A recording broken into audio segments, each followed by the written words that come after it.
Welcome back, everybody. This Week in America, website thisweekinamerica.us. Great to have you with us on the program today.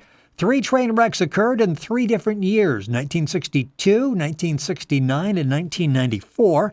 There had been different train accidents that happened throughout the years, but what made these 3 train wrecks significant is a man named James E. Oyer. He was on duty as a brakeman, later as a conductor on those Erie-Lackawanna and Conrail trips. He relives his gut-wrenching story of the catastrophes. He and the rest of the crew tries to make it out alive in his new book. It's called Autobiography of James E. Oyer. Was an Erie-Lackawanna Conrail conductor, went to hell and back because of 3 bad train wrecks, and he joins us on This Week in America. James, welcome to the program. It's great to have you with us. Well, good morning. Good afternoon. How are you? I am doing fine. An excellent book. 3 harrowing accidents that you were in that really altered your life. We'll talk about it on the program today. And you basically break your life down into 3 different lives, different categories: the wonderful life, the tragic life, and the learning life. Let's start with that wonderful life. You grew up in a trained family. This was almost something that, I don't want to say you were destined to do, but you really were familiar with it because of your dad's work with the railroad. That's right. What was it? He was a conductor on the Erie. He worked for the Allegheny Division. Yeah, now you grew up in, Hornell, New York. And talk about the childhood, because you played baseball, you played some other sports. In fact, you had a Dodgers minor league ball club that was in town, so you got to see some of the real baseball stars as they were beginning their careers. Yeah, I met. I was only like 12, 13 years old, and I was at home, and I met Maury Wills and Don Zimmer, and who was it? Oh, yeah. Don Zimmer and Charlie Neal. And those guys would come from a project about a mile away and come down and pick me up, and I'd walk to the stadium with them every day and then walk home with them. I was going to say, the whole atmosphere of minor league baseball, especially at the time, was so different than what we see today. And when they come by and they pick you up and walk you to the game with them, that is a unique experience, and it's all detailed in the book Autobiography of James E. Oyer. This all centers around working for the railroad, and let's talk about that. I mentioned maybe that was almost destiny because you traveled on the train as a young child with your family. What was it about it that you decided, I would like to at least give this a try? You're a young man when you started working on the railroad. I think your first day was September 1st of 1960. What was that like, and why did you want to follow in your dad's footsteps? Oh, I don't know. I always enjoyed that. We always used to take a ride from Hornell to Pennsylvania, Gettysburg, Pennsylvania. They used to drop us off at Harrisburg, and we would they'd come and pick us up. And I always enjoyed that ride, and the railroad kind of excited me looking at everything going on. And so I had a chance when I got out of school. My dad asked the train master if we could have a job, if I could hire out there, and me and my brother. And I says, yeah, I'll give it a try. So my brother and I tried. My brother, he wanted to be on there, probably worse than I did, but he had trouble with his eyes. So I passed the test. So I went on to become a brakeman. With us on This Week in America, James Oyer. Autobiography of James E. Oyer is the name of the book. Was a Erie-Lackawanna Conrail conductor. Went to hell and back because of 3 bad train wrecks. The book is available at all the usual places: Amazon, Barnes & Noble. You can link on directly by going to our website, thisweekinamerica.us. Before we talk about that first accident, there was a scare as I'm reading that. I'm almost, I'm fearing for you as I'm reading the actual story. You're on what you called the Lewis Run, and talk about that, because this, what is the first time that really got your attention that this job could be dangerous? Well, the Lewis Run, no, this was called the Blossburg Turn. Okay. The first wreck was the Blossburg Turn. I was on that crew with, at that time we had 5 guys on the crew, and I used to work out of Hornell, and So this guy by the name of Harold Amadon, we would take turns going to Blossburg, which is 58 miles from Hornell. And this job was about 58 miles long, and it was owned by we'd come off Erie and go on to the Central for about 10 miles, and the rest of the way we'd go on this side track that belonged, I guess, to the Erie. I don't know who owned it, but it wasn't a very good track, and that would take us right into Blossburg, see? Well, yes, and then talk about what happened when I was talking about the Lewis run. I was thinking of the first scare. In fact, let's talk about that for a second because that was my first scare. Yes, and you talk about you were in the wrong end of the hopper. I guess you're sort of stuck on the outside of the train for a while. Yeah, well, that was my first scare was. My first scare was when I was up in there. I was up in. I was in this town, and I got on. I was a new guy, and I just hired out. I got on the wrong end of the car, and the car was going about 35 miles an hour. And my God, here I am. I'm not dressed really for it, and I'm hanging on that darn car, and we're going up this hill, and all of a sudden I look down. We're about 60 foot down, and I just see down there all the land. I said, my gosh, what's going on here? Where's he going, you know? And I thought for sure he'd stop or do something. And my God, he started going up that hill, and he started going up there maybe 7, 8, about 3 or 4 or 5 miles. And it was cold. It was about 20, 25 below zero. And it was snow on the ground. My hands were freezing to death. And I says, my God, what am I going to do? And, you know, you couldn't climb up the car because they only had four ladders. You know, the other side had the rest ladders that go up the top. Well, I didn't know the difference. So, by God, I'm hanging on. I'm scared stiff because I think I'm going to fall, you know. And all of a sudden, I figure, by gosh, I'm so frozen, I'm going to fall. And by gosh, we come to a quick stop. And when we stopped, I got off the car, turned around, walked, and there's the yard office right there. So I went in, I got in the heater, and I was so shook up and cold and freezing that they put me in the cab, sent me back to Hornell. Yeah, I can imagine that would get your attention. That was the first big scare that you had. We were talking about the first bad train wreck. This was 1962. You're like 21 at the time, and got knocked around quite a bit. Talk about the circumstances of that. Well, I'll tell you, to me, God should never allow the person to be hit like I was on that one. Physically, I was really hurt real bad.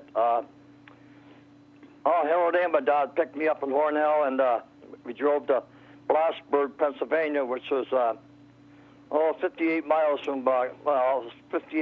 from Gang Mills.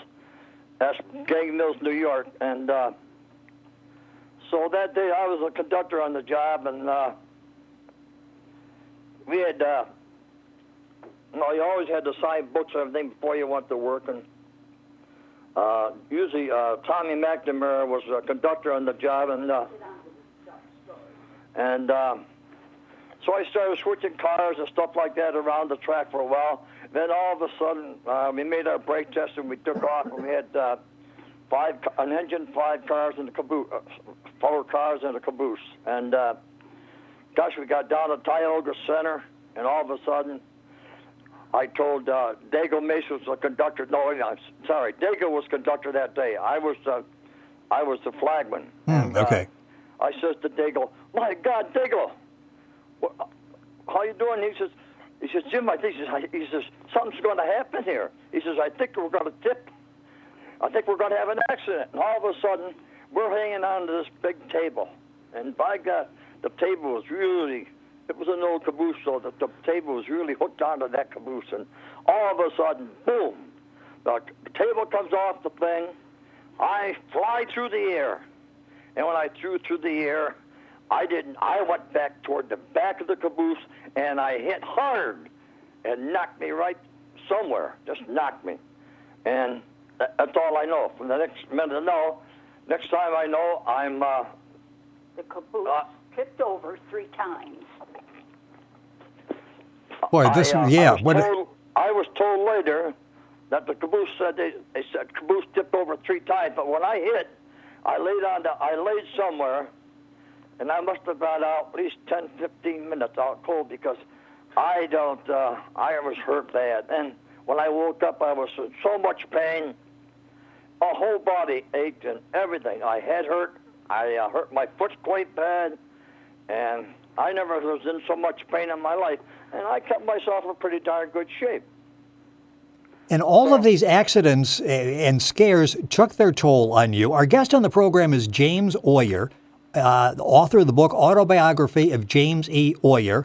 Erie-Lackawanna Conrail conductor, went to hell and back because of 3 bad train wrecks. We talked about the one. Number 2 was one that really drastically changed your life.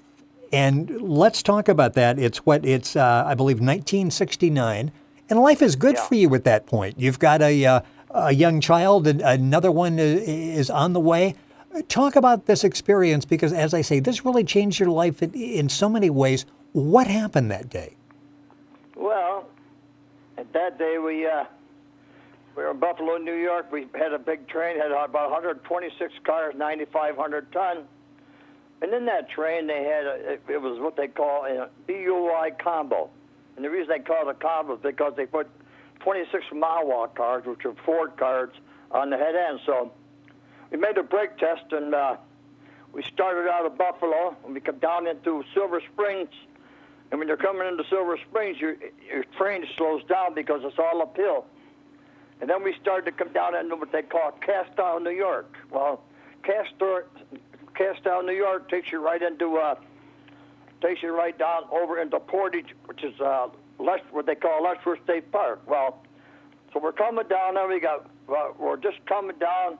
We're starting to come down into Castown. All of a sudden, on a left-hand curve, a great big, huge left-hand curve, I looked around and I says, "My God, look at there, Jim, we're going to die." And I looked up and it looked like a big Empire State Building.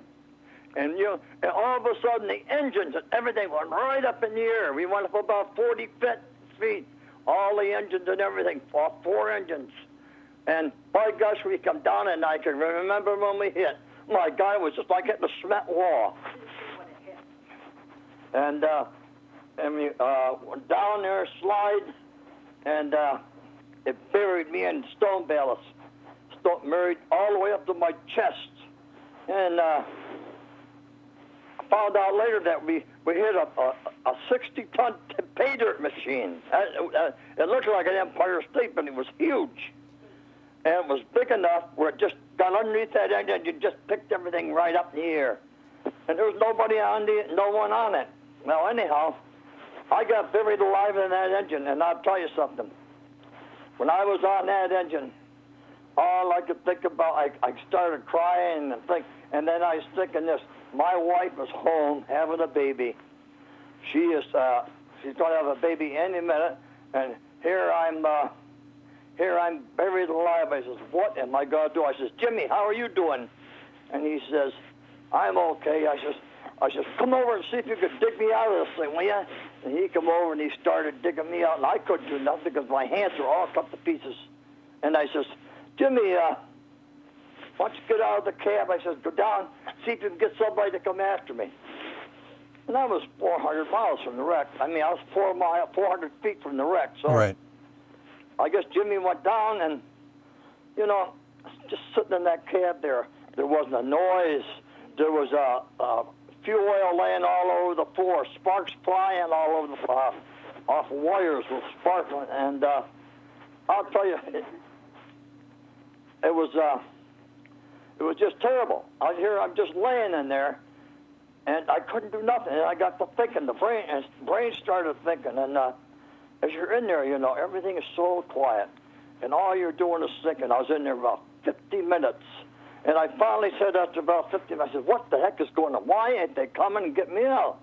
And, at that time I heard the engine fire. I could hear the ambulance and everything, and I said, "What is going on?" So I thought maybe the firemen or something would come down and really get me out of there. Well, waited 50 minutes, and all of a sudden my legs started getting real numb. And then I started getting a little pain.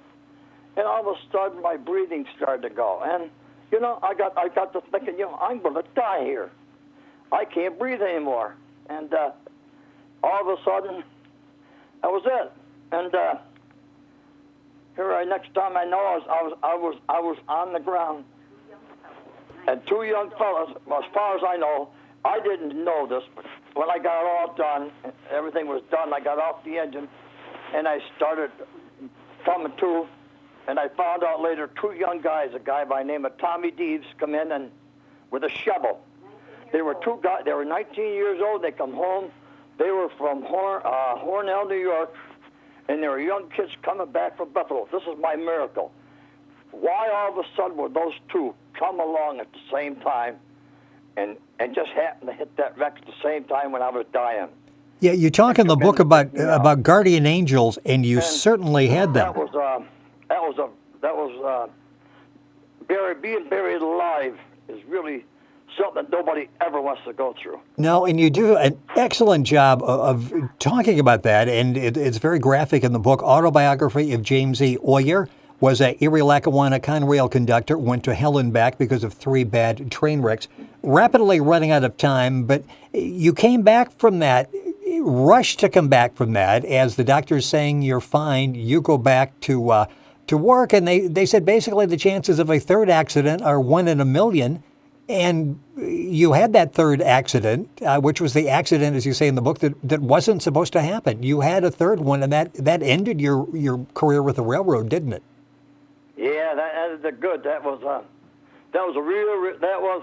quite as bad as the first or second one, but that one there, it was 20 below zero, 3 foot of snow, snowing like crazy, and it was so cold that I could hardly cup up the air hoses. And that one there, we were coming into, we were in Buffalo Yard, and they told us to go into behind another train at restricted speed. So I asked Joe, you got control of the train and everything? He says, yeah. So we started in there, and about 10, 15 miles an hour.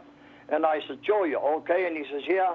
And all of a sudden, we got about 20 car lengths from the rear end of that train, and there sat a caboose. My gosh, I'll tell you something. I jumped out of the, opened the door, run down the engine, went into the other engine, and got to thinking, what am I going to do? Do I jump off? Do I stay on or what? And I says, no, I don't want to die alone. So I headed back to head end. By the time I got to head end, I had about 5 car lengths to go. I held on, and bang, we hit that rear end. We derailed 3 cars, 3 engines, and 3 cars behind us, and the caboose, and 3 or 4 cars out of that went on the ground. And knocked me on the floor. I got hurt pretty good on that one, too, but I got shook up real bad on that one. Well, it left so many permanent scars. You talk in the book, Autobiography of James E. Oyer, about the paralyzing fear that you went through. It took, a couple of years before you could even walk down to the end of the street and back.